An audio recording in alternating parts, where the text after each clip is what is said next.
اعوذ باللہ من الشیطان الرجیم بسم اللہ الرحمن الرحیم۔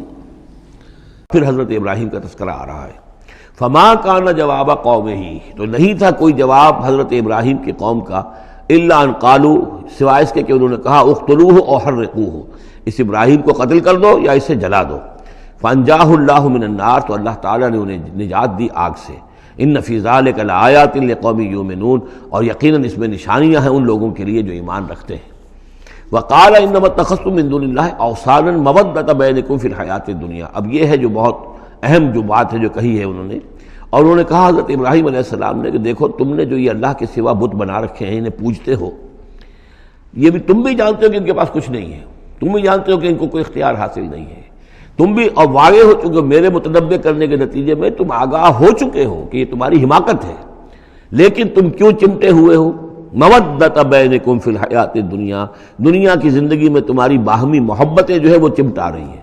اب کیا کریں، ہماری قوم ہے، ہماری برادری ہے، ہمارا خاندان ہے، وہ سب یہی کر رہا ہے، میں اگر چھوڑ دوں گا تو میں آؤٹ کاسٹ ہو جاؤں گا، میں تو نکل جاؤں گا پھر برادری سے، اکیلا آدمی کیسا رہے۔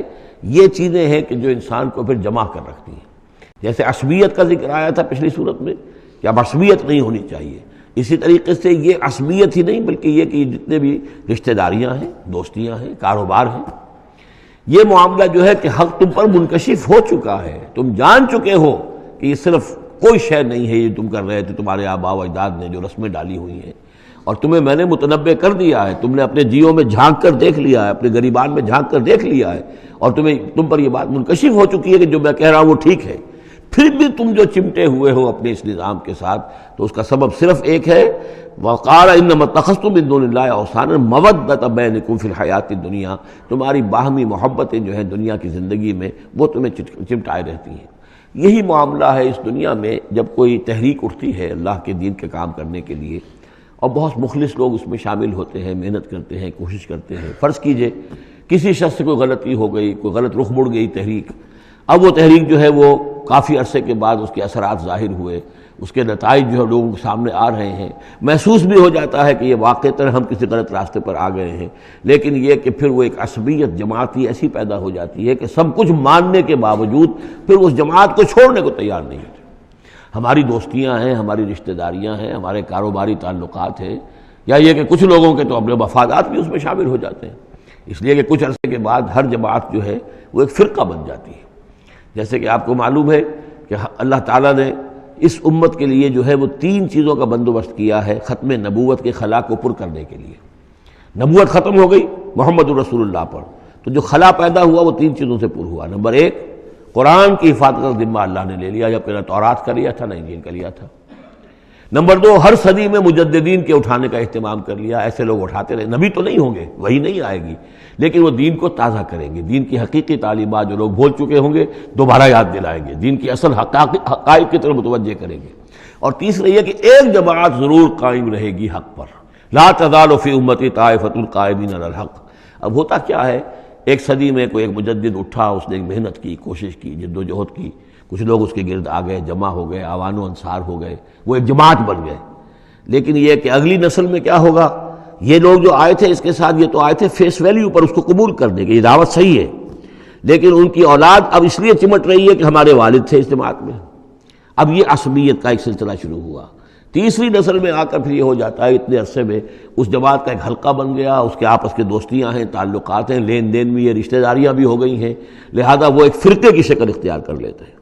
اب اس فرقے کے ساتھ چمٹ کر لوگ رہتے ہیں، لیکن پھر اللہ تعالیٰ کسی اور کو اٹھاتا ہے، اور پھر کوئی اللہ کا بندہ جو ہے اسی کام کو اثر نو شروع کرتا ہے۔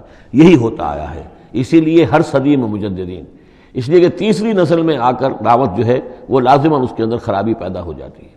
اس لیے کہ حضور نے بھی فرمایا خیر امتی قرنی ثم الذین یلونہم ثم الذین یلونہم، بہترین میری امت کا دور تو ہے میرا اپنا دور، پھر وہ جو میرے بعد ہیں، اور پھر وہ جو ان کے بعد ہیں، تو 3 نسلوں کو آپ نے خیر قرار دیا ہے۔ اس کے بعد ظاہر بات ہے زوال آیا ہے، ہمارے ہاں بھی آیا ہے۔ جب حضور کی قائم کی ہوئی جماعت میں زوال آ گیا تو اور کون ہوگا بڑا سے بڑا شخص کہ جس کی قائم کی ہوئی کسی جماعت میں زوال نہ آئے۔ یہ تو چیزیں ہوتی ہیں، لیکن ہر شخص کو ہر وقت دیکھنا چاہیے کہ آج کے دور میں دین کا وہ کام کس کے حوالے اللہ نے کیا ہے، کس کو توفیق دی ہے جو صحیح طریقے پر اس کام کو کر رہا ہے، اور اس کا ساتھ دینا چاہیے۔ کسی جماعتی عصبیت، جس طرح کسی قبائلی عصبیت کے اندر مبتلا نہیں ہونا چاہیے، ایسے ہی کسی جماعتی عصبیت میں بھی مبتلا نہیں ہونا چاہیے۔ یہ ہے وہ اہم بات جو یہاں آئی ہے۔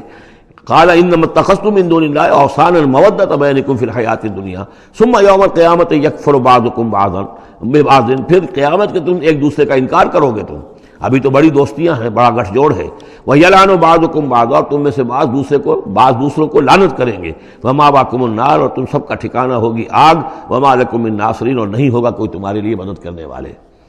فآمن لہ لوط، تو حضرت لوط ایمان لے آئے حضرت ابراہیم پر، وہ ان کے بھتیجے تھے۔ وقال انی مہاجر الی ربی، اور حضرت ابراہیم نے کہا میں اپنے رب کی طرف ہجرت کر رہا ہوں۔ وہ اپنا ملک چھوڑ کر چلے آئے شام کی طرف۔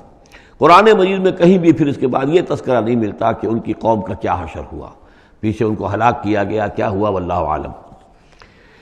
انہ هو العزیز الحکیم، یقیناً اللہ تعالیٰ زبردست ہے، حکمت والا۔ ووہبنا لہ اسحاق و یعقوب، اور ہم نے اسے اسحاق جیسا بیٹا دیا، یعقوب جیسا پوتا دیا۔ وجعلنا فی ذریتہ النبوۃ والکتاب، اور پھر ہم نے اسی کی نسل میں، اسی کی اولاد میں نبوت اور کتاب رکھ دی۔ یہ نوٹ کر لیجئے کہ حضرت ابراہیم علیہ السلام کے بعد کوئی نبی، کوئی رسول اس دنیا میں ان کی نسل سے باہر نہیں آیا، لیکن یہ کہ ان کی نسل کہاں کہاں پھیلی ہے یہ ہم نہیں جانتے۔ حضرت ابراہیم کے بیٹے حضرت اسحاق، ان کی نسل کتنی تھی، کہاں کہاں گئی ہے۔ تورات نے تو محفوظ رکھا ہے صرف یعقوب کو، اس لیے کہ بنی اسرائیل کیونکہ یہ لوگ ہیں، اس اپنی نسلی وہ جو بات تھی اس کے حوالے سے حضرت یعقوب کے بارے میں تو ساری چیزیں موجود ہیں۔ حضرت اسحاق کی کوئی اور بیٹا بھی تھا کہ نہیں تھا؟ عیسو تھا مثلا، تو وہ عیسو کہاں ہے، اس کی اولاد کہاں گئی؟ اس طرح بنی قطورہ، کئی بیٹے تھے حضرت ابراہیم کے حضرت قطورہ سے، تو ان میں سے صرف ایک کا ہمیں تذکرہ ملتا ہے، اور وہ ہے حضرت شعیب جس نسل میں آئے ہیں، مریم کی اولاد، باقی کہاں گئے؟ تو اسی طریقے سے یہ کہ یہ در حقیقت یہ اولاد ابراہیم کہاں کہاں پھیلی ہے، جیسے کہ میرا گمان ہے کہ ہندوستان میں بھی آئی ہے۔ نہ صرف یہ کہ ہو سکتا ہے کہ حضرت اسحاق کی اولاد میں سے عیسو کی اولاد آئی ہو اور وہ یہاں پر آباد ہوئی ہو، لیکن یہ کہ ان کا تعلق بھی یہ خاص طور پر برہمن طبقہ جو ہے، میں سمجھتا ہوں کہ وہ اسی طریقے سے ابراہیم کی نسل سے ہے۔ برہمن ابراہیم سے تعلق رکھنے والا برہمن، تو یہ میں سمجھتا ہوں کہ لفظی جو ہے اس کے اندر مناسبت موجود ہے۔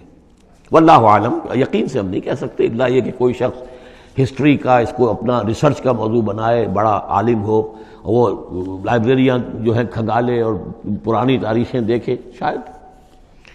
وَوَهَبْنَا لَهُ إِسْحَاقَ وَيَعْقُوبَ وَجَعَلْنَا فِي ذُرِّيَّتِهِ النُّبُوَّةَ وَالْكِتَابَ، ہم نے اسی کی نسل میں، اسی کی اولاد میں نبوت اور کتاب رکھ دی۔ طویل عرصے تک وہ نبوت و کتاب آتی رہی حضرت یعقوب کی اولاد میں، پھر آخری نبوت و رسالت حضرت اسماعیل کی اولاد میں۔ وَآتَيْنَاهُ أَجْرَهُ فِي الدُّنْيَا، ہم نے اسے اجر جو ہے دنیا میں بھی عطا فرمایا۔ وَإِنَّهُ فِي الْآخِرَةِ لَمِنَ الصَّالِحِينَ، اور یقیناً وہ آخرت میں ہمارے بڑے نیک بندوں